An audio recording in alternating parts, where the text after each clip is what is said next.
The United States government is spending more money on interest payments than on its entire military. Not soldiers, not weapons, not wars. Interest. $1 trillion a year just to keep up with the bill on money already borrowed. But here's the part no one is talking about. That $1 trillion? It doubles to $2 trillion by 2036. Not if something goes wrong, if everything goes exactly as planned. So the question is no longer whether America has a debt problem.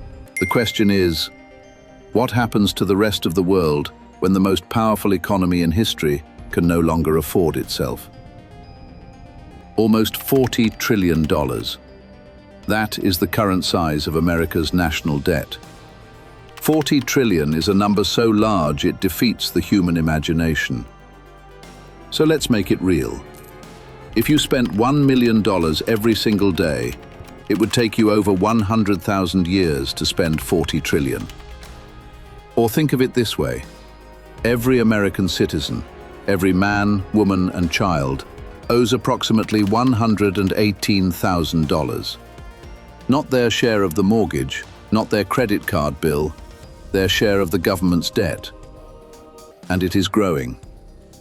Right now, as you watch this, the US national debt increases by roughly $5 million every single minute. Not because of one war, not because of one recession, because of decades of a simple habit, spending more than you earn and borrowing to cover the difference. Year after year, decade after decade, Republican administrations, Democratic administrations, the number always went in one direction, up. To understand the debt, you have to understand how the US government actually works.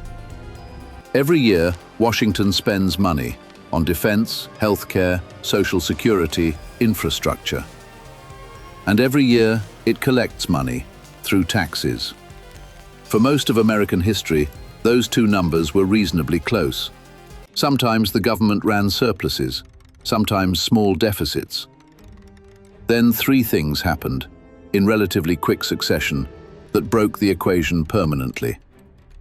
First, the wars after September 11th, Afghanistan, Iraq, the global war on terror. The US borrowed trillions to fight them and cut taxes at the same time. Second, the 2008 financial crisis. The government had to borrow massively to bail out the banking system and prevent a second Great Depression. Third, COVID-19. In 2020 alone, the US added nearly $4 trillion to the debt, sending stimulus checks, funding vaccines, keeping the economy alive. Each of these decisions was defensible. Some were necessary. But the bill never got paid. It got added to the pile. And now the pile has interest. This is where the story gets dangerous. For years, the debt existed, but the cost of carrying it was low. Interest rates were near zero. Borrowing was cheap. The government could roll over its debt, borrow new money to pay old debts at almost no cost. That era is over. Interest rates rose sharply after 2022 to fight inflation. And now the US government is refinancing old cheap debt into new expensive debt. The result? In 2020, America paid $345 billion in interest. By 2025, $970 billion. By 2026, over $1 trillion. That is nearly $3 billion a day, just in interest. Not building roads, not paying teachers, not funding hospitals, just servicing the cost of past borrowing. And this number will not go down. The Congressional Budget Office projects interest payments will reach $2.1 trillion by 2036, if nothing changes. Over the next decade, America will pay $16 trillion in interest alone. $16 trillion. Spent on a bill, not a single program, not a single bridge. A bill. Here is where ordinary people feel it, even if they never read a budget report. Every dollar spent on interest is a dollar not spent on something else. When interest payments crowd out the budget, the government faces impossible choices. Do you cut Social Security, the retirement income that over 60 million Americans depend on? Do you cut Medicare, the healthcare that covers nearly everyone over 65?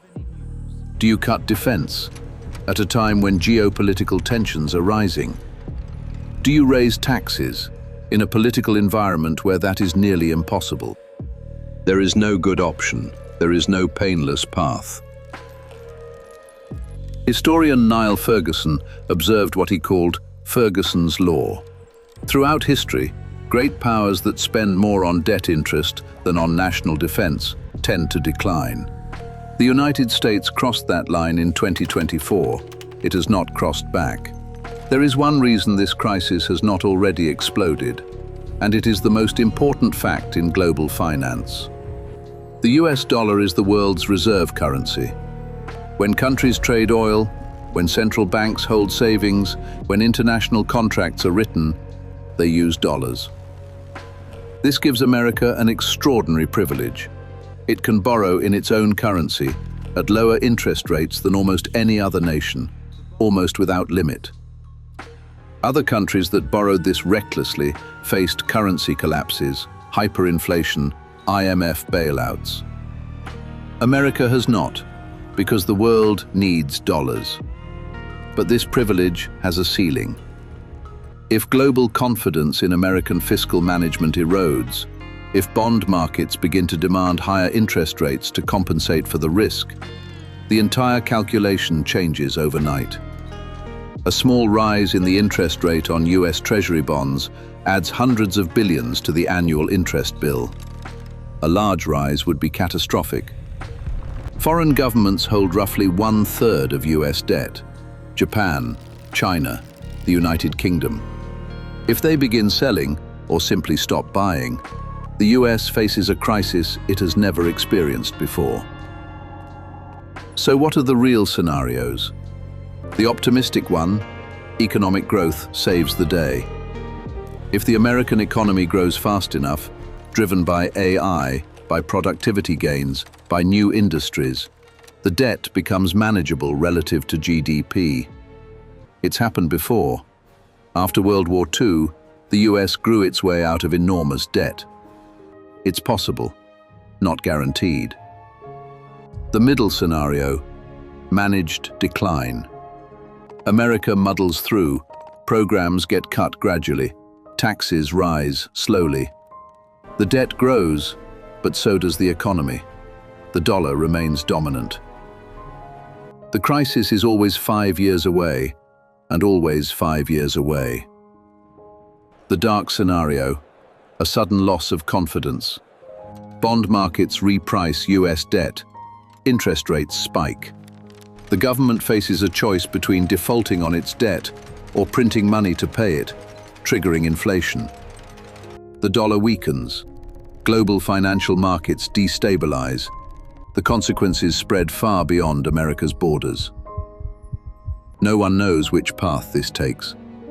What is known is that the trajectory is unsustainable, and that every year of delay makes the eventual correction harder. The United States has faced existential crises before.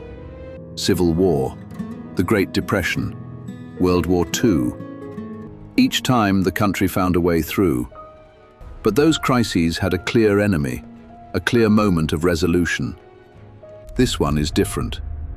There is no enemy to defeat, no single battle to win. Just a number, growing every minute, and a political system that has spent decades proving it cannot deal with it. The debt will not announce itself with an invasion. It will not arrive with a crash and a headline. It will tighten, slowly, like a hand around a throat. First, the programs get cut. Then, the borrowing gets harder. Then, the choices get impossible. America is the most powerful economy in human history.